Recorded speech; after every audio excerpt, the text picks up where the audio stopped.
wanna see good news. You don't see on regular TV. From another perspective, something relative to your needs. And we gonna have deep subjects, and we gonna turn the lens. And there's no topic we won't skip. So please don't miss weekly. Tune in to weekly check-in. Weekly check-in. Weekly check-in. Weekly check-in. Tune in to weekly check-in. Weekly check-in. All right. Good morning, good afternoon, good evening, wherever you are in the world. I am Kaya Shivers. Welcome to the weekly check-in. Today's check-in is an extension or a follow-up from last week when we were talking about the Capitol building. It had been called an insurrection. Now people are more comfortable with calling it an attempted coup, now that we are uncovering more information about who has been involved. So I brought back the two great folks who began this discussion with me last week. Dr. Sharice Nelson, how are you? I am good. I'm ready to get into it. You know, white folks fighting is the best fighting. Shit. Oh, Lord. Yeah. Oh, my goodness. So, yeah, there's a lot to talk about. We're probably in like round 20, with this. Gloves off, no Vaseline, straight boxing in the street. All right. So, Dame Crawford, how are you doing today? I am well. Thank you for having me back. Looking forward to this conversation today. I guess what are you on your like 40th bucket of popcorn? As you said, like you eat popcorn every day a new article come out. I'm like, oh, grabbing some more popcorn for this one. It's cracking. Oh yes. They love to say we're the ratchet ones. They love to say that we give them so much entertainment. I mean, these last 4 years, unfortunately, to our peril, has been white folk entertainment. And now they are at the last final days and they don't know what to do with themselves. They hitting each other so hard. I mean, they ripping earrings out of ear hole. Oh yes. Oh yeah. They shanking people in a dark alley type of fighting. This has been like really. Yeah, but let's get into the updates of what we have learned about the investigations thus far.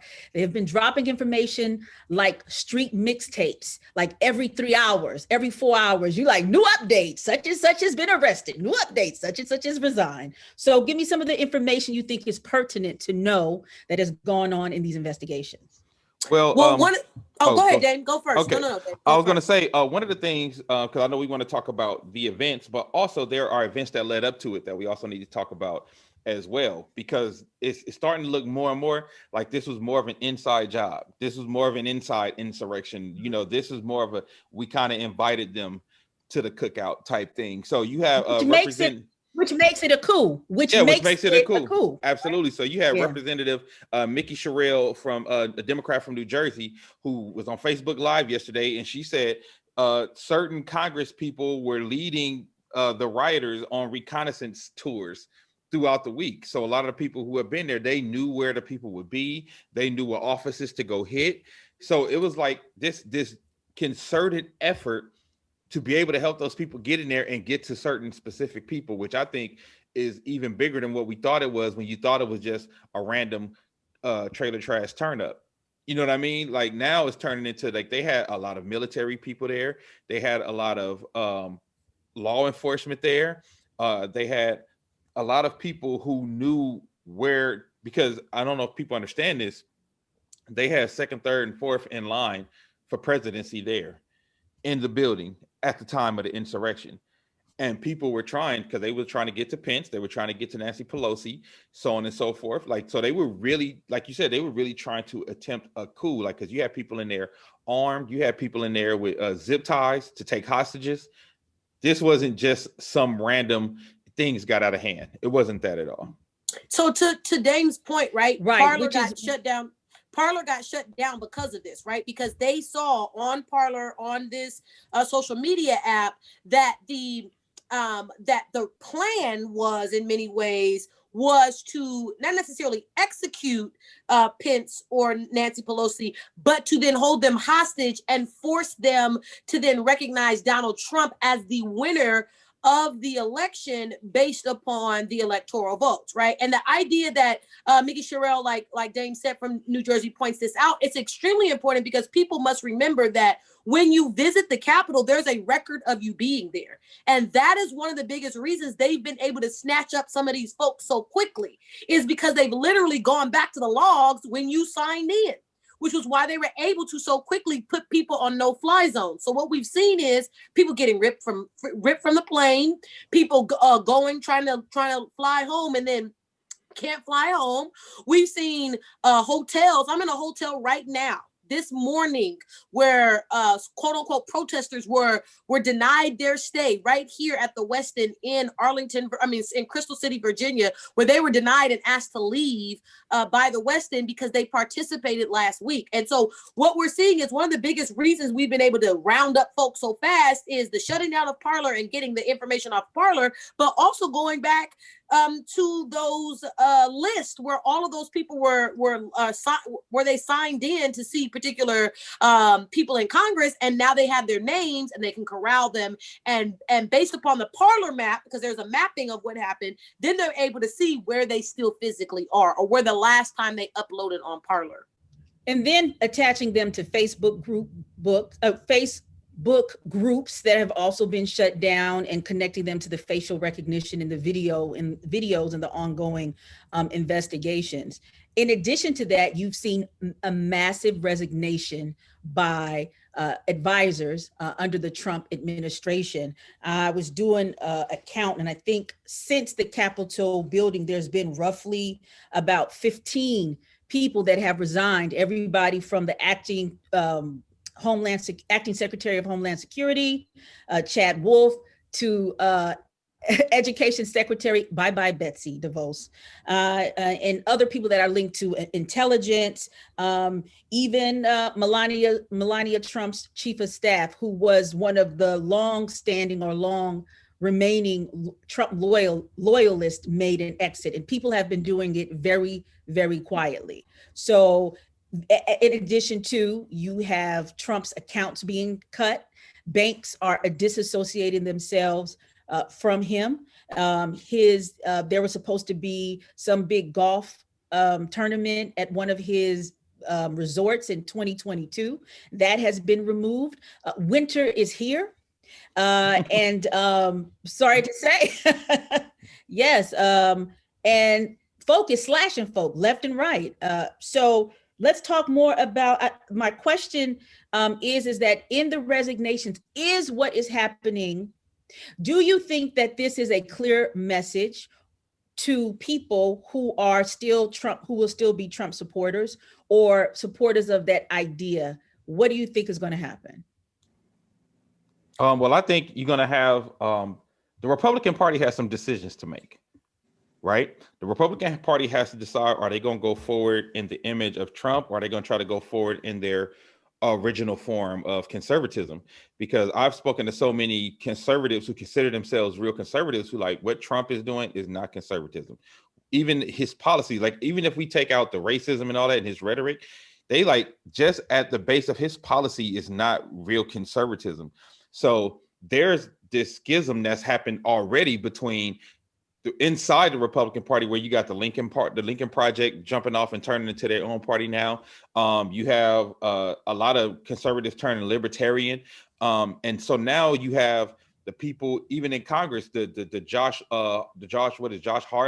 Harleys of the world, and the Ted Cruz's, who are trying to attach themselves to that Trump train to try to keep those followers that he has, because I know that's what they're thinking with all the things that they did to incite insurrection was political theater, political moves that they thought wouldn't actually turn into anything. So now everybody's running scared to see that, what he's doing is dangerous, and his ideology has been very, very dangerous. So it's almost like they let it go too far. And now that they let it go too far, you can't put the toothpaste back in the tube. So now the Republican Party has to really decide, where are they going to go from here? And it's going to be interesting, because the two things that are competing with each other is, we don't agree with what Trump is doing, but the second side is he has 75 million followers.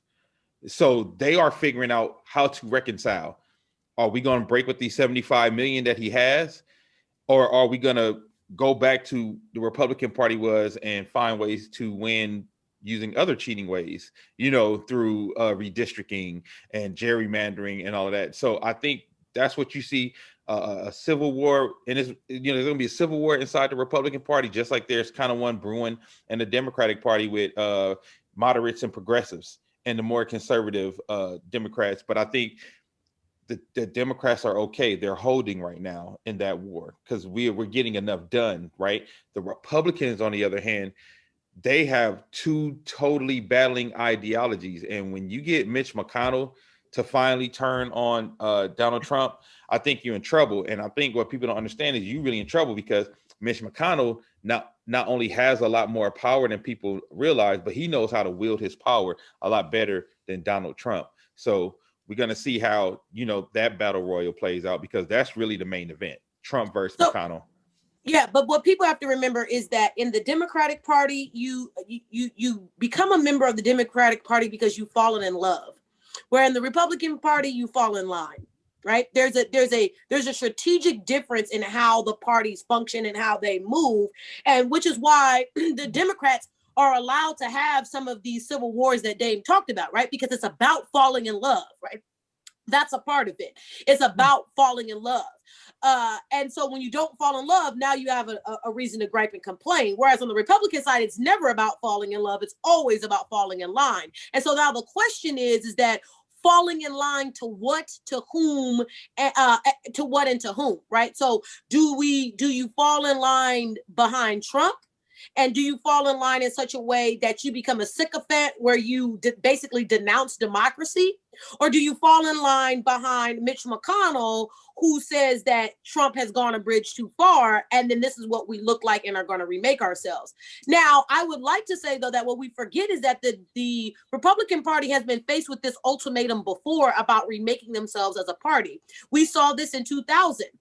Which is why Bush, in many ways, started reaching out to the Hispanic community to try to then create a chasm, or not trying to create one. There was already an ideological divide inside of the Latinx community, but to capitalize on that ideological break. And Bush was able to do that, right? He was able to take Cubans and Venezuelans and those that are of lighter Latin heritage, was able to kind of pick them off or to pull them into more conservative ideology because of some of their conservative values. But they did not, but the Republican Party backed up from that stance once they started going hard on immigration. And because they weren't able to get to a consensus on immigration, they kind of backed up from trying to court those types of voters. So I believe that we're going to see another level of confliction, right? There is going to be another level of confliction, the same amount of confliction that we saw when they were trying to court Latinx voters. This right now is the courting of white voters. This is the courting of soccer moms. This is the courting of white mediocre males, right? As Dame said in pre-show, that's what we are seeing. And this is what I think people don't understand or not grappling with really well, is that the Republican Party is not going to quote unquote remake itself. What's going to happen is that they are about falling in line. It's about how many people they can get to fall in line, and whichever way that cookie crumbles, is it more people fall in line to the sycophant fancy of Trump, or do more people fall in line under McConnell? And whichever way people fall in line is where the party will go. If more people fall in line under McConnell, which I see happening, right? Because we see Republicans trying to distance themselves from Trump. So the more people that line up under McConnell will be able to be the sure winner in this. And so that's what I see. I see McConnell positioning himself to play both sides. For instance, the House is prepared with articles of impeachment. The vote is going to come down on a vote, up or down voice vote today. We will get impeachment, but he's already stated that he is not bringing the Senate back in session before the inauguration so that they actually have to have a trial. So Mitch McConnell is playing both sides of this. And what we will find is that people are going to get in line behind Mitch McConnell. And we'll see how long that is, because Mitch McConnell has had a lot of criticisms more recently in terms of his tenure and how he has handled the Republican Party. I mean, I hope people do have longer memories than we have, instead of these short-term memories, because he very much was a Trump loyalist until very recently. I have several questions. First question is that what people have been saying for years is there is such a loyal base for Trump, and what Trump has shown continuously that he is very disloyal to his loyal base. Dame, you were talking about that and what you recently saw. Yes, because yesterday he went on and basically I think he found out that if he pardons himself, he actually opens himself up to more civil litigation, because to pardon yourself, you have to admit guilt to something. So once he figured out that he couldn't pardon himself, he decided, okay, well, if I can't pardon myself, I'm not giving anybody any pardons. Rudy Giuliani's not getting any pardons. Everybody who was down with me with all this craziness, they're now not getting pardons. He turned into white Nino Brown right in front of our eyes. You know what I'm saying? He said, I'm talking about the educated brother from the bank. You know what I mean? Like, he's going to start putting it on everybody. And that's where it is. And that's where we are. And also to go back to Dr. Nelson's point too, even about where the party is going to land. I think what people kind of don't understand about this whole Trump thing that's so fascinating is I don't think his coalition follows other people, because I think they follow him. They are sycophants to him and his idea, but I don't think his ideas and his popularity will even transfer to the next guy who's trying to be the next Donald Trump. I don't think that's what they understand. I don't think they understand it or have figured that out yet. Because I'm watching I'm watching shows like there's this conservative cat, the Wayne Dupree show, that I've been watching his show. And on his show, before all of this happened, they were super Mitch McConnell fans. They were super Republican fans and down with the whole Republican Party. And as soon as somebody turns against Trump, they turn with Trump. Today, they were like, Mitch McConnell was connected to China. And I was like, wait, just 2 weeks ago, you were talking about how great a job Mitch McConnell was doing. You know what I mean? But now Mitch McConnell's connected to China, and he's part of the fraud. He's part of the steal. He's part of the farce. So it's this weird thing where it's not really about the Republican Party. It's really about Trumpism. But I don't think Trumpism survives without Trump specifically.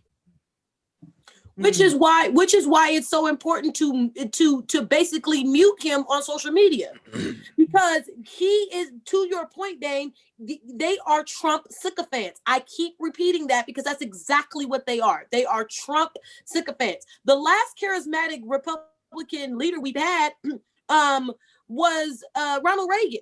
It's been 30 years since we've had a charismatic Republican figure, sorry, right? Excuse me. I'm sorry, someone's in my throat. If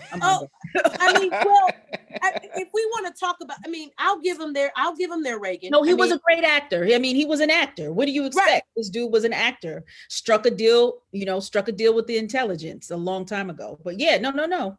Yeah, and so that's my thing, is that it's the last time we have seen that. It's the last time we've seen that in the Republican Party, and that was over 30 years ago, right? And so this idea that Trump's charisma, right, plays a large role in them being sick and being sycophants. And so what you're seeing is the break that we're seeing in the party is people like Colin Powell, people like Mitch, people like John Kasich, people like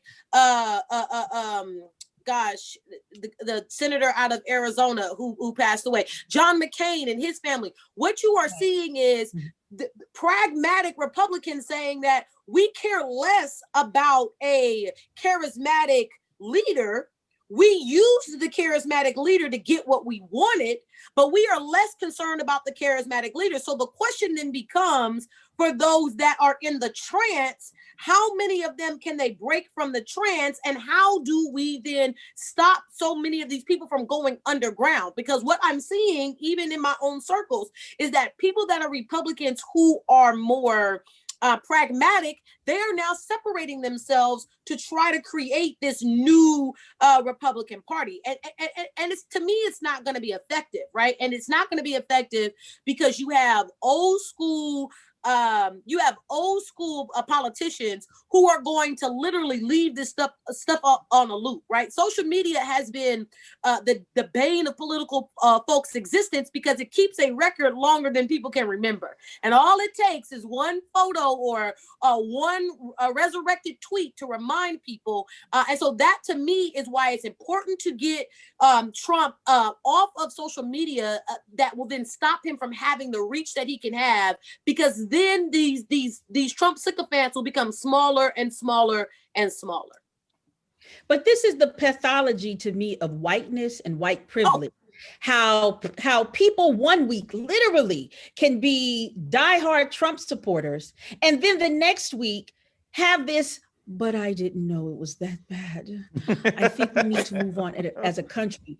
These are people who their whole lives have been catered to, have been given space to be F-ups, have been given the, to redefine themselves over and over again. When I was looking at some of this stuff, I was like, damn, y'all destroyed, what's this football player? What's his name? Vic, who had Michael the dog? Vick.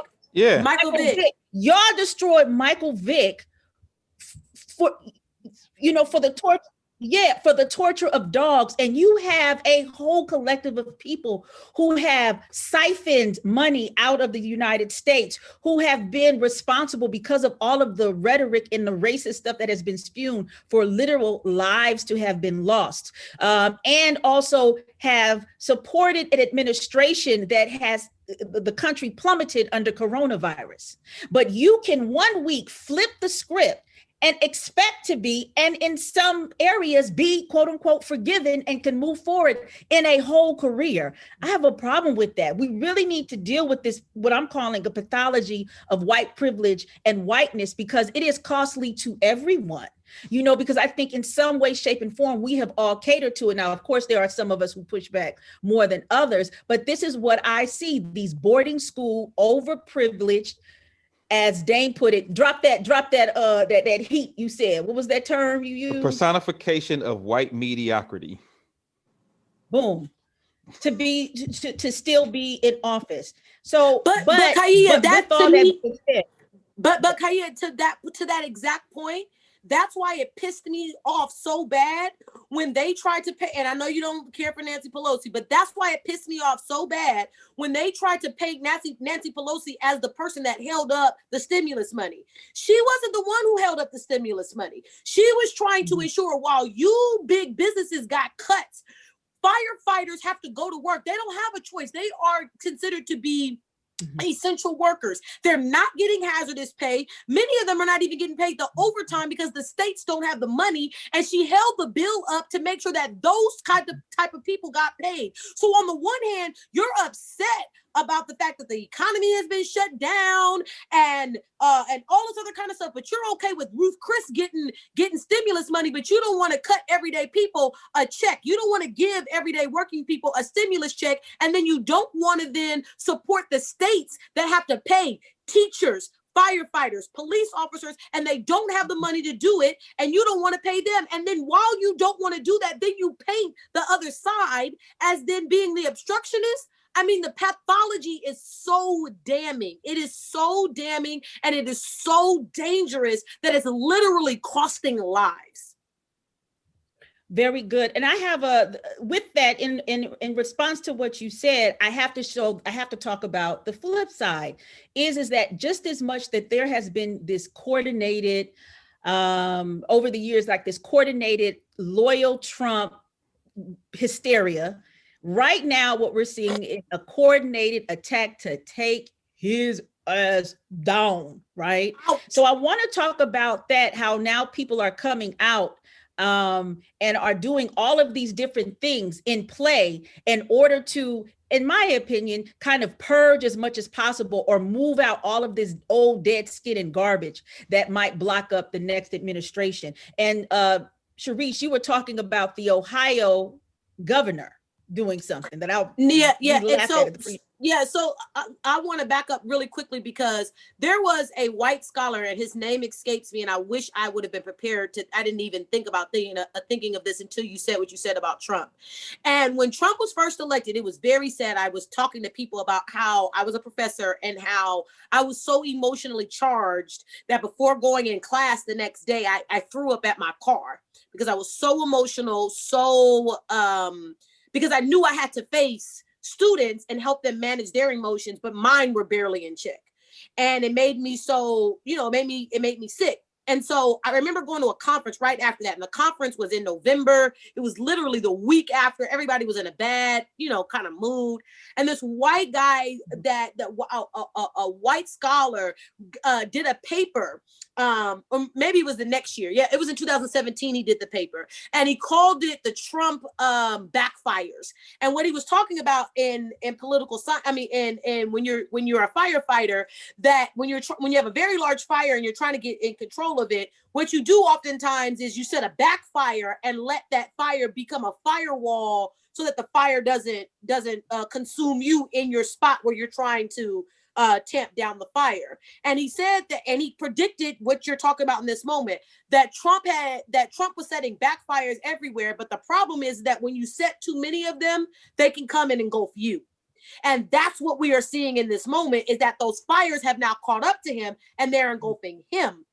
And to that point, there was the AG in Ohio made the statement on Twitter, and I couldn't find the post because he probably had to take it down, that he had only a couple of days left in office and that he was prepared to stay up all night, all 48 hours, to prosecute anybody that had been brought to his attention that participated in the insurrection, now coup d'etat, that happened on January 6th. And he took a picture of himself.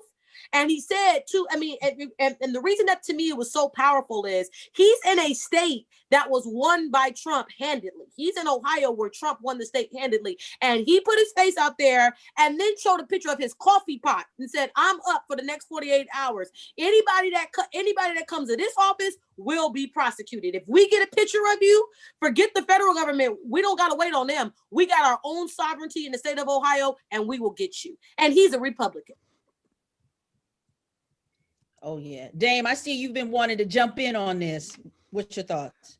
I agree. I agree with everything that Dr. Nelson said, but also just, to both of y'all points about trying to weed out, like, look, we have some really, really, really deep problems in the Republic now, right? Like, you have some really deep problems that need to be weeded out, because it's not only about, look, I tell people all the time, you can have Democrat versus Republican arguments and debates, but I think it's farther than that now, right? Because now you're talking about criminal activity from Congress people.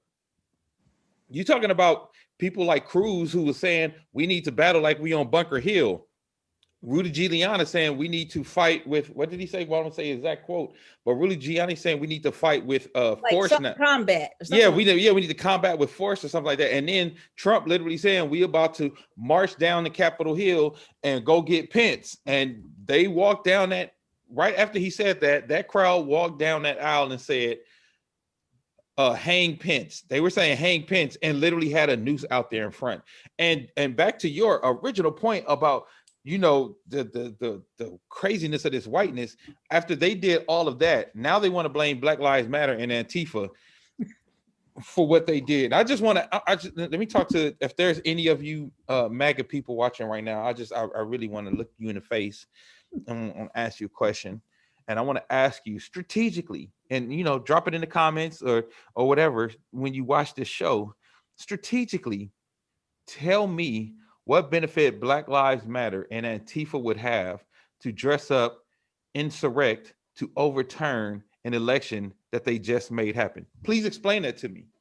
Please explain the strategy of why that would happen.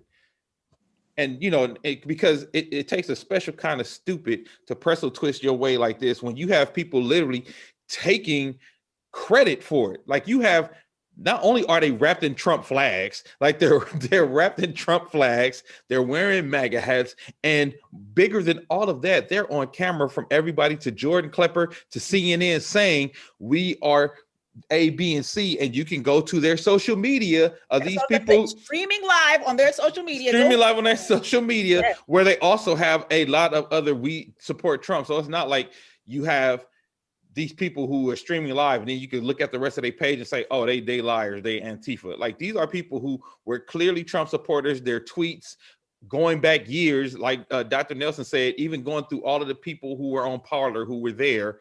It's clear who did this. It's clear who it was.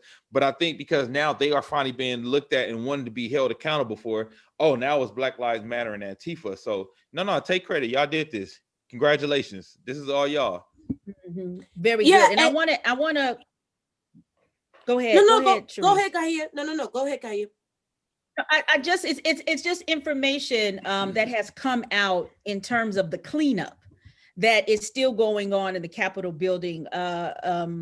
Representative Hakeem Jeffries said that there still is a stench of urine that lingers in the hallways. Yeah. In the cleanup, they have discovered feces throughout the hallways in offices, urine. People were peeing from the front of the Capitol all the way through the Capitol. Blood spread across the face of a presidential bus. Cigarette butts, broken glass, destroyed office furniture, destruction of paintings, and as well as stolen laptops and cell phones. These are just some of the things in what is going on. So I want to kind of present this information. This is what your coup people look like. They were absolutely maniacs. But Sharice, you wanted to say something? Yeah, but I'm glad that I think even buttresses what I was going to say is that this idea of the idea that we have not described white violence for what it is one of the biggest reasons that we are at this point where people can't believe that level of reporting that you just provided. The reason that people don't believe, oh, I can't believe they pissed, or I can't believe they urinated, or I can't believe the reason it's unbelievable because in our history books, we have cleaned up white violence. We use other adjectives to describe the level of violence they have promoted. And because we use other adjectives, this now then becomes disbelievable. But for us, and I've been saying this a lot on social media, and people have been upset with me, this is the hallmark of the HBCU education, because a part of the hallmark of the HBCU education is you get told that white folks are far more dangerous than history likes to tell. And that was a constant, regardless of whatever institutional problems an HBCU had. They were very clear-eyed about telling us about white violence, what it meant, what it looked like, and the consequences to that. And that is why, for me, this level of cleanup is not just this level of cleanup is a physical and an emotional toll that Black people have always had to take. For instance, the people that are cleaning up that urine smell and that feces are Black folks. They're Black janitors. They are Black staff. It is predominantly Black folks that have been doing it. The Black woman in Capitol Police who's now been named as the first Black person to ever lead the Capitol Police, male or female, Black woman, Yoganda Pittman, right? First Black woman to ever do it. Who has to then clean it up? Black people. When we talk about the saving of the democracy, Raphael Warnock, Black man, and all of these Black people I'm naming have all attended historically Black colleges and universities. They've attended the place that has told them the truth about Black violence. Mm-hmm. And so to me, it's not by accident. It's not by accident that Stacey Abrams went to Spelman, that Keisha Lance Bottom went to Florida A&M, that Raphael Warnock went to Morehouse, that Kamala went to Howard, that this now Yolanda Pittman went to Morgan State. It's not by accident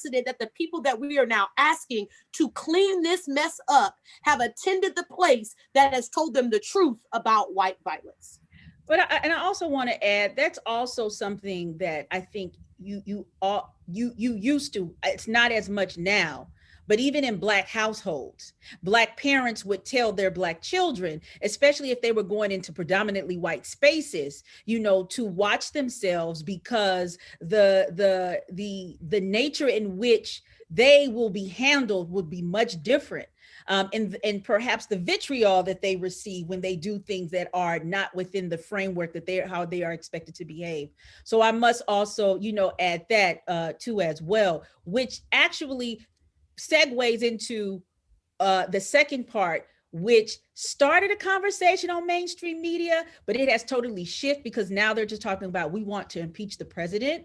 But it is several years ago, there were reports that talked about how there has been an infiltration in the military and law enforcement. And that infiltration is of white domestic extremists or white supremacists. I don't think that that is getting enough kind of play. So I want to kind of do as much as we can a deep dive or some type of dive into the historical, social, or even political ramifications in terms of talking about that, especially since we are all Black folk. we're African American. We know this lineage very, very well. So, my first question is, like, what are your initial thoughts in talking about how this inside job that Dane said earlier is linked to people who are part of these white nationalist groups that have been, in place since the birth of this nation? Well, 2006, it was, reconfirmed that white supremacy had went and crept back. Well, not crept back into, but it was confirmed that they were a huge part of the people in the top tiers of law enforcement, fire departments, government agencies. So it's not like this is something that's new, but I think this is something that lifted the shade off of it, because now, because they don't want to wear masks and they went out there acting wild in public, now we have so many different police departments that are coming out daily. I don't know if y'all saw, but Texas, Ohio, California, New Jersey, New York so far, and there's many more, but those are the ones I can remember. Oh, Seattle, Washington. These are the ones I can remember off the top of my head, have been coming out saying they have either arrested or fired employees that were part of the insurrection. Even one place, the guy was over the diversity division. One of the guys who was part of the insurrection was over the diversity division of his police department, but they found all of his racist rants on Parler. So that goes to show you, even when they think they're fixing things, and they're still a wolf in the hen house.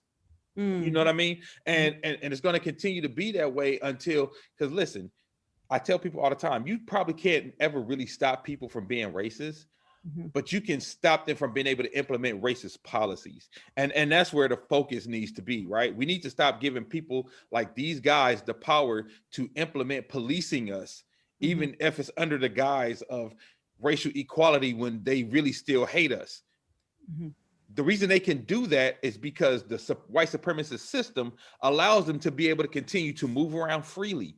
It continues to let them be able to make the policies that can oppress us with, lawfully oppress us, right? So these are the things that need to be changed, because we can't change hearts and minds, but we can change laws. Well, this is the term that in the Black Lives Matter movement and just the protest against police brutality is, these are legalized lynchings. And so now with this information coming out is that this is not just rhetoric that we've been saying. These are actual white nationalist extremists who have been put in places of power in law enforcement and the military, who have been sanctioned to kill Black people, and they've been doing it for fun. Right? Or they've been doing it as a part of their ideology of white superiority and a racial cleansing. And I'm really interested to see what will be the serious and strategic and concrete response of mainstream United States, because since this has been unveiled, it can't go back to what it is, right? Just a few arrests is not going to be enough. Sharice, what are your thoughts on what's going on? Well, first off, my thing is that the shock and appall that I'm still getting from people, like, I can't believe a police officer. I can't believe, to me, that's BS, because again, that's not knowing your history, because almost every police department in this country is a result of slave patrols. Almost every single one. And I did a presentation about this at Dillard University, presenting to police officers that the reason that you even get the training, how you get it, is because you were seen to be a ruthless force, because your job was to not only capture the slave, but terrorize the slave enough so that, or terrorize the sharecropper, right? Because after they stopped being slaves, then they became sharecroppers. So to either terrorize the slave or to terrorize the sharecropper enough to make him not participate in the behavior again, but leave him intact so that then he could then actually participate in labor. Well, now the need to keep him around for labor has been tossed away. There is no need to keep them around in essence for labor in the same ways. And so now it is not only the idea that you've been born out of the slave patrol, it is also that you've been given the stamp of approval to not just terrorize, but to kill. Because now there isn't the same structural reason to keep them around for labor purposes. And then this, to me, goes back to this idea that Black folks are still responsible for cleaning up the mess, right? Because for the first time in history, we've gotten, Biden has appointed Lloyd Austin to be then the head of DOD, the first Black man to do so. Why? Because now I need someone that is, I know, to Dame's point, I know I'm not going to I know that I'm not going to outroot, or I'm not going to totally outroot the idea of racism inside the military. I know that I'm not going to be able to do that, but I'm going to take your symbols away, which is why they've now made it illegal for people that are in duty, that are on duty, to have Confederate flags, right? They've now considered that to be treasonous. A memo went out about that. So I'm going to take your symbols away from you, because you guys have subscribed to this idea of a chain of command and hierarchy. So I'm going to make him the highest one up there. That's going to then force you, right, from a policy perspective, to Dame's point, that's going to force you to have to deal with the idea that you are dealing in a myth.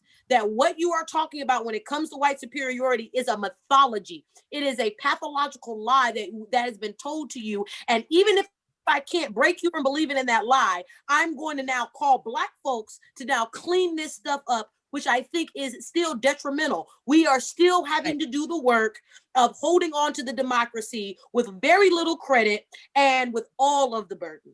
Well, and another thing is that all skin folk and kinfolk. I mean, so we don't even know what will be the movements of this new head of DOD or whomever's in a position that is Black, for that matter. Because also there were Black people in the crowd too, as well. I mean, they were the minority, but I've seen some Black faces, right? But I wanted to add to your point, just to give people an idea. The Capitol Police are the largest, most resourced, and best funded police force in the country. They only have to police 2 square miles, and they get $460 million a year. First, they operate off of a $460 million a year budget. And there's 2,000 officers who are appointed or hired. To date, only 2 have been suspended. And there's roughly between 10 and 17 that are currently under investigation. I am not convinced that roughly about 20 officers were the only ones connected to being on the inside during this day. So I'm still waiting for the investigations. I wanted to also pull, Dave, but Kaya, let me say this to that point, right? It's less about who, I mean, it's always about who is involved, but it's also about who can I actually charge, because we have to remember the power of police unions. And so I'm not gonna, because we've already, especially in the DC area, and I shouldn't say we because I no longer live here, but as an area, we have already been embarrassed by the police unions, because remember the death of Freddie Gray, where they then tried to prosecute all the officers. They went after the lead officer, the lieutenant. Right. He got acquitted, and then everybody else beneath him got acquitted. And so, yeah, I agree with you that out of the 2,200 officers, 2,000 that were actually active that day, or active in 2,000 were active. There's 2,200 completely on the force. I agree that there was more than 30 of them that were involved. However, who can I actually prosecute, and who can I actually prosecute? Who can I then get to actually lose their job? Who do I have proof against, or who do I have proof, a ironclad case, because we know that these unions are going to come full steam then for anybody that tries to then question then these police officers, because that's a part of the problem. It's not just the idea that we have these racists that are inside, it's the fact that we have these unions that are protecting the racists that are on the inside. And so to me, that is that's the key point, is that, yeah, we've only gone after this many because we know that only this many do we actually have ironclad cases for. Dame, you want to say something? Yeah, I was going to say also too, I think one of the biggest failures of the Capitol Police Department in this whole thing was they never saw this mob as a threat. I mean, I have that point written down. That's the bias was clear. So even the ones who weren't involved specifically, who weren't involved with helping them get in, the other ones were involved because they just didn't see whiteness as a threat. They didn't see this white mob marching towards them with literal pitchforks, walking up to the Capitol building. They just never saw them as a threat until it was just way too late. So that's something else that we need to lay on the table and talk about too, because when it goes to police bias and the way they handle, like if you ever wanted to see, now we have a one-to-one comparison, because people always say you can't compare different departments and their policies when shootings happen and how they treat Black people and how they treat. We have a one-to-one comparison of how the Capitol Police were doing the Black Lives Matter protests in this summer and how they were ranking foul on almost every stair step all the way up when they thought Black people were going to be acting a fool in their area near their Capitol building, and how lax and chill everything was when you literally had an angry mob that had preemptively said we are marching to the Capitol. But Dame, let me provide more context to that. And the reason I want to provide more context is that what happened at Black Lives Matter is a part of the reason they took the stance, right? One of the reasons they took the stance. So let me back up and say that the folks that we saw rank and file, not the folks that shot the bullets or the tear gas, but the people that we saw rank and file, that was not the Capitol Police. The Capitol Police force is not even that big. That was the National Guard. Yeah. And to me, Dame, that to me is the problem, is the fact that while and reports have now come up that that Pence was literally calling Trump from the Capitol saying initiate the National Guard, and he refused to take the phone call. So this is to me why I want to add more context is that because we have told lies about white violence, it's always they're playing. It's always they're upset. They have a right for their emotions, right? Because we've done that and we've lied about the history of white violence and what it can do, then it justifies then not having the National Guard out there on the steps, because we did that to Black citizens and got our hands tapped. What I truly believe is it was all orchestrated, right? Once we saw, or once the media and once the country got on, the Capitol Police got on the National Guard for showing such a level of force, it forced them to then react differently, which is why then they were able to circumvent processes, pass out maps, give people tours, all of that, because their guards were naturally let down because they were white folks, but they were structurally let down because of the amount of force that they purposefully used with Black Lives Matter. Yeah, that's the thing, is that y'all set it up that way. Y'all purposely did more force on the front end so that then on the back end you could justify not using force, and then say all of it was strategic to throw your hands up like we did everything we could do. No, you didn't. Right. And I wanted to add some information, because I've really been taking my own kind of research and giving more people who are listening context and understanding, not only how this went down, but the apparatus or the organization that has been in place in order for people to literally run up on what should be one of the most protected buildings, public access buildings in the country, and do that in a country that is considered to have the highest and best military force in the whole world, right? So, let's put that. But there was a 2009 study. I thought that was really interesting. And this study by Joshua Freelick, Stephen Schumacher and David Caspy, which was funded by Homeland Security, ironically.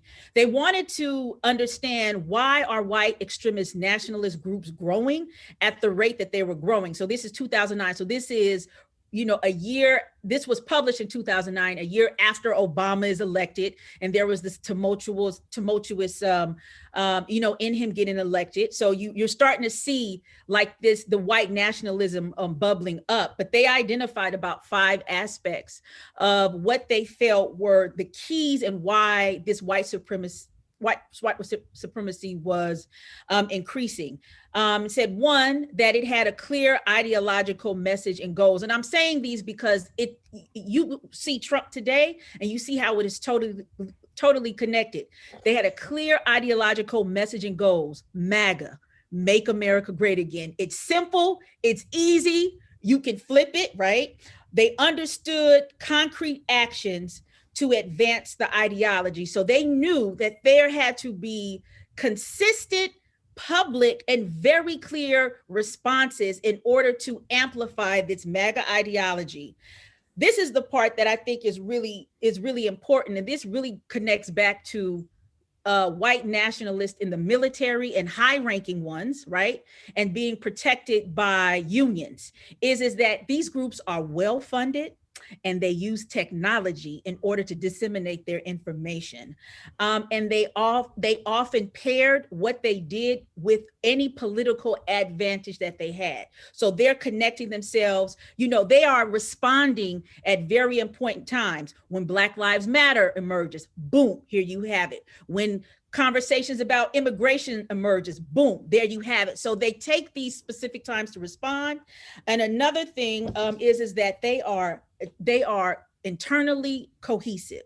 So this goes back to what you were saying, Sharice, in terms of it's going to be hard to not only prosecute, but identify all of the players in this, because it is such a cohesive operation that there are people who are willing to be more out front with it than those who are not. And this is a part that they don't mention, but I think it is very important is that this whole MAGA, especially me living in Italy, it is globalized. So a lot of people are looking at from the outside and like, why are they doing this to Trump? Trump is, he's, this and this, whatever. So this globalized white nationalism, and white nationalism is everywhere in the world, but American white nationalism is a different monster, and it has been picked up around the world. So not only do you have funding within the United States, there's a global network that's feeding into this.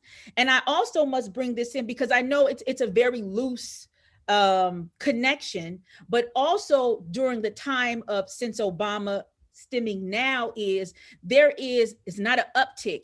It is like explosion. Is an astronomical explosion. It's an explosion. Of high-ranking military officers and law enforcement being connected to sex trafficking trades, right? So you will see like these, I don't know how it's going to come up and if it will come up the way it has, but all these things are connected in order to fund these type of operations. So Kaya, I want to on this note, I want to also bring attention to your audience to a more recent report, and it's just to back up or to strengthen everything that you're saying. The Government Accountability Office put out a report, and let me just tell you quickly about who they are because it's important, right? So DHS is the Department of Homeland Security, which is on the executive side, right? They're in the executive. The Government Accountability Office is on the congressional side. They're on the legislative side, and they do audits as well, or they put out reports as well. They put out a report in April of 2017 that discussed exactly how to counteract this violence. It's called Countering Violence Extremism. And one of the biggest things that they said that needs to be done to then counteract this level of violence is for there to be better coordination from the local police straight to the Department of Justice to bring in the feds. And the reason that I think this is important, again, when we talked the last time we chatted about the Department of Justice, to me, this level of report shows us that the Department of Justice has a big responsibility on their hands of growing the size of them, not necessarily growing the size of the Department of Justice, but growing the latitude FBI agents have to then knock down a lot of these police officers. Because to me, again, we know the high-ranking officials in the military, and I don't want to discount them, but the biggest thing is that if we go back to these reports, the FBI from New York, all of these satellite FBI, all of these for whoever's inside, who's on the inside, they still put out reports. They still told Capitol Police. They still let them know. The FBI said, there's multiple reports that are now coming out that the FBI said they need to be taken serious and they are dangerous. And so for me, this updated report speaks to the idea of why it's so important to have a Department of Justice that has all of the prosecutorial space to deal with these local police officers, because that is, to me, the reverberating problem, is that they know that there's no check on them. They know that there's no one that can root them out, so that then they will be less boastful about it, because they can let the storm pass and keep their jobs. This is why they're calling it, in my opinion, 9/11. Just for that chunk is that there was intelligence coming from everywhere that this was going to happen. As a matter of fact, people got arrested before in the attempted kidnap of the governor of Michigan. And yes, exactly what happened on January 6th was what they had: distract, cause violence, try to kill, all these things. It was the exact thing. So that's why, in my opinion, they're calling it 9/11. But I want to also mention this. The question is that we've been talking about law enforcement, we've talked about people with guns, but how do soccer moms join? How do college kids join? Because they are also a faction of, it's not just these, these overweight white men, you know what I mean? So like, how do they join? And part of that is that, one, these white men got to marry somebody. They got to have kids with somebody. They just not procreating with each other, or tell me something that I don't know. But also is that, and part of that, the clear messaging, I don't think people give enough credit to how well the messaging and the marketing has been, because there's a light white extremism and then there's a hardcore extremism. To me, a light or what is that, a wolf in sheep's clothing messaging is stuff like, we're defending the Constitution. Mm-hmm. You know what I'm saying? Mm-hmm. We want to maintain law and order. Mm-hmm. What are we going to do about our future? All of this stuff is coded in. It's too many Black and brown and non-white people getting positions of power, having a whole bunch of babies and getting money, and you're not getting it. So these are the things that I think, in my opinion, that we must acknowledge in this whole schism, or this whole white nationalist biosphere that we have going on. Dave, your thoughts? And to your point too, I think we even have to look at the biggest thing that scares them, and all of the buzzwords that you just said and the buzzwords you just used, the one you forgot: changing demographics. Changing demographics. You know how many times I hear that if I'm watching Fox? You know what I'm saying? Like, if I'm watching Fox, you know how many times I hear the words changing demographics? So they're really afraid of, that's the cleanest way to say Black and brown people are taking over. That's the cleanest way to say Black and brown people are on the rise. That's the cleanest way to say that Black and brown people will not be the minorities for long. You know what I mean? So all of those things you said, they all are a part. It's like, we kind of just, like you said, you want to do a deep dive. We kind of like only in like the third layer of the tentacles of how Trump came to be. Because, Trump, his birth wasn't his presidency. Like you say, you got to go all the way back to the beginning of the Tea Party. Because the Republican Party is now the Tea Party. If people don't understand, if people don't know, they have taken on those ideals, right? But you have to go all the way back to the Tea Party. And it's funny that you said that report that you read came out 2009, right? Because that's a year after what happened. But Dane, to your point, that's why I tell everybody that all of this is the result of electing a Black man, not one time, but 2 times. Absolutely. All of this is a result of that. We saw the filibuster used by Mitch McConnell more than any time in the history of the country. We saw a man try to stop him from being able to totally legislate, right? And the reason that I pulled up this book, it's called, and I wanted to find it, and I found it. It's called The Right's Turn in Conservative Christian Politics: How Abortion Transformed the Culture Wars. And the reason that I'm bringing this book up and I'm bringing it to your audience, Kaya, is to the point that conservatives long time ago understood that they were losing the demographic battle. And they were losing the demographic battle because in their minds of the liberties that white women had, as far as not having to have children. Mm-hmm. And because they understood that, and this is what people don't understand, there's actually more of them getting abortions than people of color. That's a misnomer that many people feel like it's people of color getting more abortions. No. It's way more of them. Okay. Right. And so they understood from the very beginning that the way that I slow this tide is I stop white women from being able to have abortions. Okay. Mm-hmm. That's how I try to change that's how I try to stop the shifting demographics. Mm-hmm. And that's been the strategy. So they've used several strategies to do it. The reason that they are up in arms is because none of the strategies have worked. They've tried to force white women to have more babies. It has been effective as far as from policy perspectives, but it hasn't changed the demographics. Mm-hmm. They have tried to stop Black and brown people from voting by gerrymandering or state laws.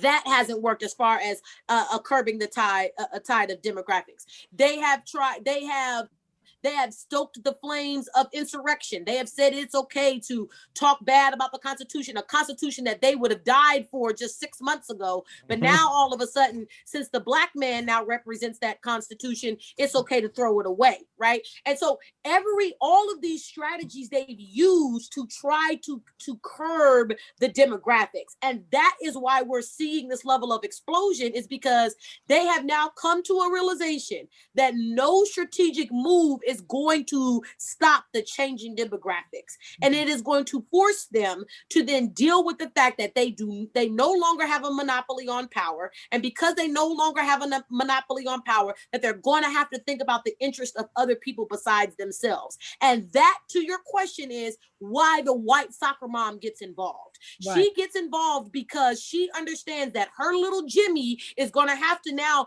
go head up with K1, and K1 is going to beat little Jimmy 10 times out of 10. K1 ready. He's like, bring it. And Kawan is ready. And the reason we know Kawan is ready, because we got Black mothers out here naming their kids the coldest to ever do it. That's literally the boy's name. And his name is the coldest. Like, that's his name. She was so confident when she birthed this Black child that he was going to be the greatest. And he plays football. And now he is a top recruit playing football. And his name, people thought that they was joking. No. She named that boy. Oh, we got the same last name. His name is the coldest. That's the first name. His middle name is Ta'eva, and Do It is his last name.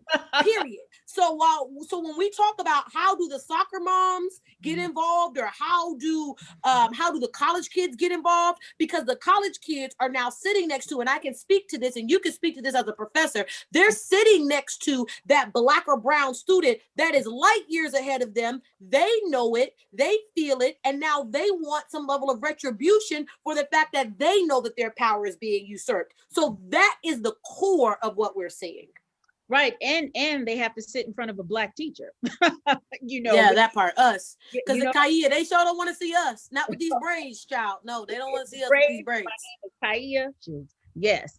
And I'm glad you brought out the use of religion, and I'm glad you brought out abortion, because one of the biggest backfires is that as they were stripping abortion laws, the only people who could afford paying in cash, traveling to another state, and being able to fly back home could get abortions now, which is usually white women who have the access to capital. So they actually made it, harder for Black and brown women to terminate their pregnancies, while, they didn't think about the logistics of what happens when the money and all this is out. And I also want to add, I'm glad you added the academy too. The academy has been a haven for how these ideas how they brew, and it's not necessarily like in a classroom of a professor spewing it, but just being put in a position for probably the first time in their lives to have to compete against people that they've never engaged with, but have these false understandings of who they are and their level of intellect, is a very uncomfortable space. And I also want to add that in terms of how do the soccer moms or the nonviolent folk get involved is this idea of how in their eyes they can shift and change the ideas around citizenship and patriotism. Right? Okay. Now, Kaya, you know you up my street on this. Now, you know I done wrote a whole book about the Congressional Black Caucus, and their chief responsibility is to keep Black citizenship. And that's why oftentimes we get delusional or get confused about what their role is. Their role has now expanded, and they need to do a better job communicating that role. And I'm not saying that they're perfect, but one of the biggest things that they do is they protect Black citizenship. And that protection doesn't always look like legislation. It often looks at what is being blocked, because what people have to understand from a citizenship perspective is that what we've been seeing in our democracy is we cannot let Black folks become citizens, because we know if they become citizens or they have the full rights of citizenry, right? Or if they have the full rights of citizenry, right? Because we already know we ain't full citizens. And we know we ain't full citizens because we can't run up on the Capitol and then be sad if we get shot. So we already know we're not full citizens. But the idea that that a citizen, and I'm going to get real political here really quickly, but a citizen has decided that they are going to take part in the social contract. And the social contract basically says that I'm willing to follow particular laws. I'm willing to go along to get along if you as the state protects me. And what Black people have said, right? What Black people have said is, we know that the state is not protecting us, but we would rather push the state to protect us versus tearing the state down. And what we have seen in this moment is white folks are not willing to make that sacrifice, and Black folks have been willing to make that sacrifice for the acquiescence of full citizenship in these United States. I mean, the thing about it is that, the Black Lives Matter movement, people were protesting, at these, spaces of governments with maybe a tic tac in their pockets. But you got white people coming up with the click clack, and they falling like dominoes at a bad domino game, what I'm saying, with less than a week or two, which goes to your point.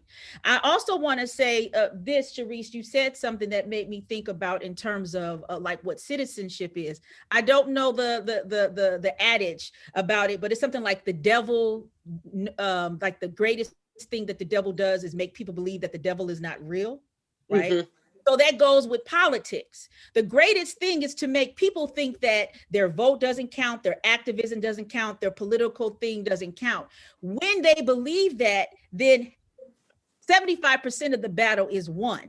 So just think if you had that's what we're seeing. We're seeing more people being activated in their politics, more people understanding that politics go beyond voting, more people understanding like this is a marathon, this is not a sprint, right? This is a lifelong thing, right? And what does it mean in changing citizenship? But that's to your point. So one thing I want to say very quickly on that, and again, I'm going to get a little political, but I want to bring this to your viewers so that they can understand this. Here in the United States, the people are sovereign, which means literally that we have the power. Like that's literally what sovereignty is about. Sovereignty is about the ability to do what you want to do when you want to do it. And here in the United States, we are considered sovereign. The way to think about this is the Queen of England. She's sovereign, right? She represents the state, meaning that there's a government that runs the inside of the government, but she is sovereign. She gets to make the decisions for the state as a whole. We, as the people of the United States, are sovereign. They understand that because that's how the Constitution was written. They don't want you to vote because they don't want your little piece of sovereignty to add to somebody else's piece of sovereignty, which is going to force them to do things that they don't want to do. That is why citizenship is important.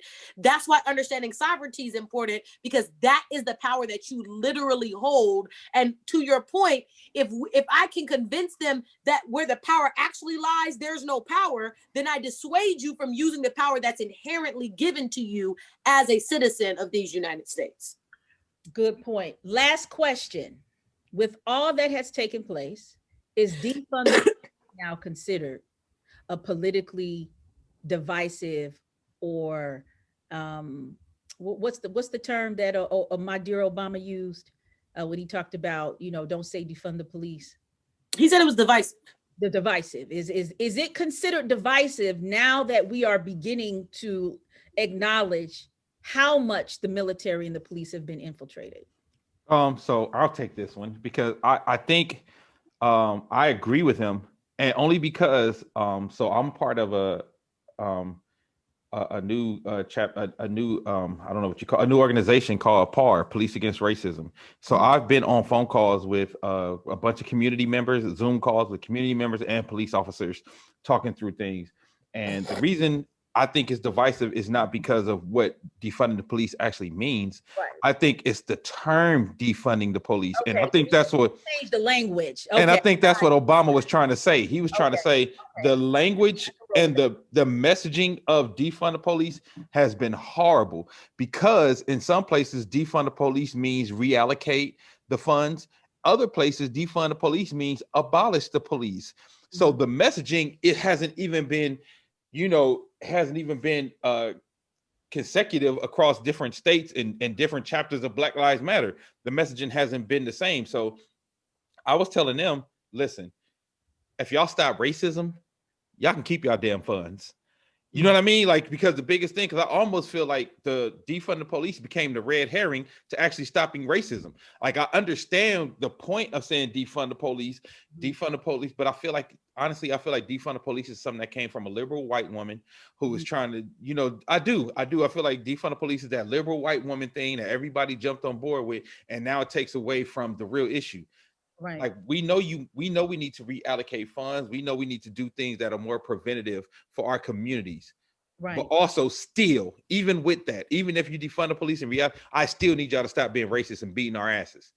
You know what I mean? Because defunding police is still not going to stop y'all from being racist and beating our asses. And the way you stop that is with policy changes. You know what I mean? So again, I feel like it's, to Obama's point, I feel like it's one of those things that kind of took the eye off the ball because it feels anti-police because Democrats are so horrible with messaging. You know what I mean? So, but Dane, the reason that Democrats are horrible with messaging is because it's about falling in love, right? Going back, right? It's not about falling in line. And anybody that's why Nancy Pelosi is seen to be so bad on that side, is because she forces folks to fall in line. And that's a problem inside of the Democratic Party. The Democratic Party is about falling in love. That's how they've organized themselves. That's what they've always been about. And when you try to overly use power in the party, it becomes problematic for obvious reasons. So to your point, the reason that to me defunding is such a vile term is because this idea of it hasn't been very clearly defined, but bigger than that, defund really means defund in certain places. So for instance, in a place like Minnesota, defund literally means less money. Right? In a place like Los Angeles, it literally means less money. It doesn't necessarily mean abolish the police force.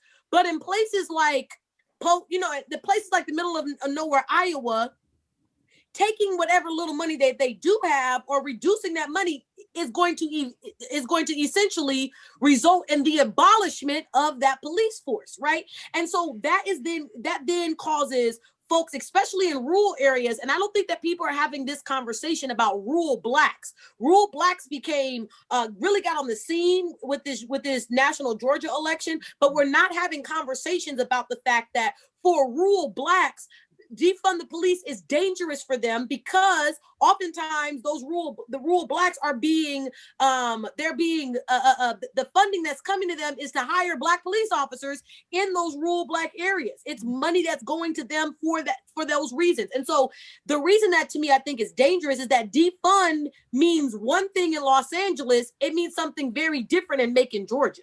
Right. And so the differences are astounding. And so I think the messaging has problems. But bigger than that, to your point, what's more important is the recognition that most police activity started out of slave patrols, that you guys were established to police a certain types of behaviors and criminalize certain types of behaviors. I always bring up the Vagrancy Act of 1867 out of Virginia that basically established our loitering laws today. They've established what loitering looks like because the Vagrancy Act said that if we catch you going from one plantation to the next plantation looking for your family members, we can arrest you, right? If we catch you standing outside of a business that we don't think you should be outside of, then we get to arrest you for loitering. It's the foundation. So for me, it is, you need less money for weapons. You need less money. You need to stop militarizing the police. You need to stop all these contracts where they get to send old technology to police departments. You need more money for mental health. You need to be hiring more social workers to deal with issues. You need less money for captains and chiefs so that it creates this pay disparity between the captain and then the police officer. If the police officer is making 42, and I'm just throwing numbers out here, but then the chief or the captain that's just a couple of steps ahead of them is making double or triple that, now you have other problems. So for me, the defunding piece, I get the language is problematic, but for me, it's more about where more funding should go and where less funding should go. Mm-hmm. Yeah, I agree. You know, when I heard the term defund police, it didn't shake me at all. But what I hear is that people who are, I think, who have been the largest opponents, or even maybe even the most, like I don't know if I want to use the term, or the hardest opponents against it, like this is disgusting, are people who cannot fathom that particularly Black and brown people don't have the ability to maintain law and order in their own communities. That is what I see that is largely connected to, because the next question that is always asked is that, well, if there's no police, then how are we going to be policed? The idea that we feel like we need to be policed is a problem, right? That comes directly out of, in my opinion, slavery, that we as citizens must have people who are willing to shoot and kill you in order to maintain this quote in law, this law and order. So I do welcome the conversation. I think that this also goes into, when we do have movements, who really controls the movements, right? Because as we all know, we're all in history is that there hasn't been a movement that has been about progression of anything, whether black, white, whatever environment, that has not been profoundly infiltrated and has not been flipped up inside of his head, whatever that looks like, right? So these are questions. The law enforcement, though, and the military, there's going to be changes. It's not even if it must change. There's going to be changes as all of these revelations are coming out, because eventually, if America doesn't want to be like Rome, right? Eventually there's going to have to be some shifts, because if you have no military or law enforcement, whatever that is that you're going to be weak from an international lens. So we are at the end. This has been the dopest. Sorry, Sharice, you cannot go to inauguration. Yeah, man, that sucks. But I got a flight out of here on Monday. I'm so irritated about the whole thing. That's all right. That's all right. You know what? As much as people have been creatively using all of these new platforms, TikTok, Clubhouse, whatever, all this stuff that's coming up, I'm pretty sure Black people are going to come up with some kind of national holiday on the inauguration. Oh, shout out to TikTok too for being the feds. Okay, so many of them TikTok users have been helping to find these people and identify them. Really? A lot of these young kids. Yes, because they're not controlled by the federal. They have holdings in China. Remember the whole scandal about TikTok was China owned it, and so then they got into a legal agreement with Oracle, so that then Oracle would be the host United States company, right? They're the only ones not beholden to this Trump White House, because what people have to remember is Facebook gave him money, Twitter gave him money, LinkedIn, like all of the other profiles were contributors of his, whereas TikTok was on the outskirts because they were ran by China. So they have had, and because they surveil at a different level, right? Because in China, they don't let they folks see. In China, they probably can't even see this conversation we having right now, right? Like they can't see, they don't have access. The government controls what's been able to be seen. And because they control everything, it's very quick to pick up on TikTok who did what, where they IP server is, and then give them the location. Mm-hmm. Yeah, I mean, I guess that's the Busset challenge in a whole other way, right? And in a whole other way. Busted. Busting them out. Yeah, so between TikTok and there's groups on not groups, but there's pages on Instagram, Racist and Unemployed 1 and Racist and Unemployed 2, where they are putting pictures up of people, and a couple of days later they be like, update, we found them. Like that, like it's going down, and it's been because like people are literally making these pages, tagging the FBI, and then the FBI is contacting these people. So and Kaya, if we could keep tabs on, and I can't remember the black young woman's name, but I would love to know what happens with her. She was a police, she was a security guard that got fired after they assaulted her, and now you know the way that they're being. The one in LA or the one in DC? The one in DC. Okay. Yeah, and so I have I went to her GoFundMe page and I gave money. Folks was like, we shouldn't give money till we get all the story, and I said, see, that's our problem. We won't, you know, when it's anything else. But this black woman has lost her job. They are charging her with assault, everything. She's literally, if you look at the picture, she's literally in her uniform. So folks was like, well, she went down there, she got what she deserved because she went down there. She didn't go down there, she was at work.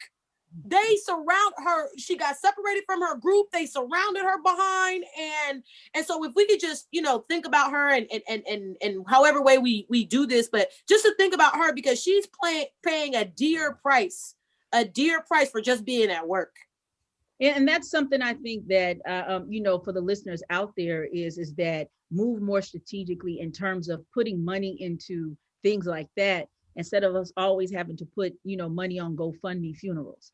I'm not saying that that's not necessary, but just know that it's equally important to do things like, you know, donate to Arc Republic. You know what I mean? Right.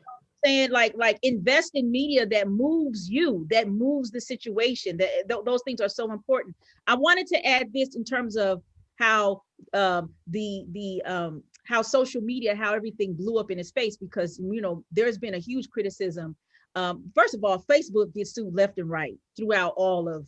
They don't care. In Europe, they sue Facebook every other week because of the privacy violations that have been going on. But I really like how the people have learned to disrupt technology in terms of this privacy information, and about how things like LinkedIn, as you said, Twitter and Facebook, the thing is that they're private entities, they're privately owned entities. So they didn't have to remove Trump, you know, off of there. And, you know, people were saying, well, it's, you know, too little too late. And I think the people said, well, we're going to be our own sleuths. We're going to be our own investigators. And we're going to use this technology that you say cannot censure Trump, and we're going to turn them in. That is brilliant. That is, and that shows how a collective mind can move towards good. All right. So with that being said, last things go to my guests. Who wants to go first? We'll give it to Sharice. So what is on my mind right now, and y'all are gonna get tired of me saying this, but what's on my mind, and I posted it on Facebook, is stop telling me that Black education, that HBCU education, that Black education, and that HBCU educators don't matter. Stop telling me that, because what we are showing right now is what we're showing why Jeff Bezos' wife started dropping off her money at historically Black colleges. We're seeing why right now, because we play HBCU educators as well as HBCU graduates play a huge role in the keeping of our democracy. And so we need to stop treating those people that have graduated from those types of institutions, and we need to stop treating people that teach at those types of institutions as second-class citizens. Word, good point. Dame, last final words. Shout out to the Ku Klux Klan, COUP. Shout out to the Ku Klux Klan that's getting picked up for their insurrection and their coup attempt. Thank you for your failed attempted coup, because we get to see who America really is. So everybody who's talking about, I can't believe this. No, we know, we've known, we've been seeing what it was. And we know that all you people who hide behind the Constitution, you're liars. You're liars because you just went against your own Constitution, your own beloved Constitution in that piece of paper. So we know that's not what it's about. We know it's really, at the end of the day, it's about that power and it's about that proximity to your whiteness. So shout out to y'all for showing everybody who y'all are, who you guys are now. And also I want to say, thank you for this platform again. I always appreciate it. And I love being on with you two young ladies. And it's been a very interesting week to follow the news and for the rest of America to get to see America's panties getting pulled down in front of the whole world. It's been very interesting. Or more like shit-stained boxers being snatched off. To be real, 100, to be 100, that's exactly what it is. So it's been very interesting to watch because I get to see all my appalled friends, and all my appalled friends have all they black friends in their comments like, word. We've been saying it, right? We've been trying to tell y'all, but this just shows y'all really didn't believe us. Yeah, so I thank you all. I think our next conversation, there were so many, I've been writing down so many things that I want to talk about. I think as a media company, it'll be very interesting what mainstream media is going to look like. So, because Dame has said it, Sharice has said it, is that there has been a lot of money and a lot of circulation that has been made off of this coverage of Trump over these last 5 years. So I don't know how the mainstream media is going to reinvent itself because Biden is, far less exciting, than a Trump administration. But Arc Republic will still be here reporting all and everything that matters in the weekly check-in. So we look forward to speaking with you in our next episode, which I think we'll be talking about the inauguration. Hopefully, fingers crossed. But all right, stay beautiful. Do that busted challenge, whatever you do, and we out. Thank y'all. If you wanna see good news, you don't see on regular TV. From another perspective, something relative to your needs. And we gonna have deep subjects, and we gonna turn the lens. And there's no topic we won't skip. So please don't miss weekly,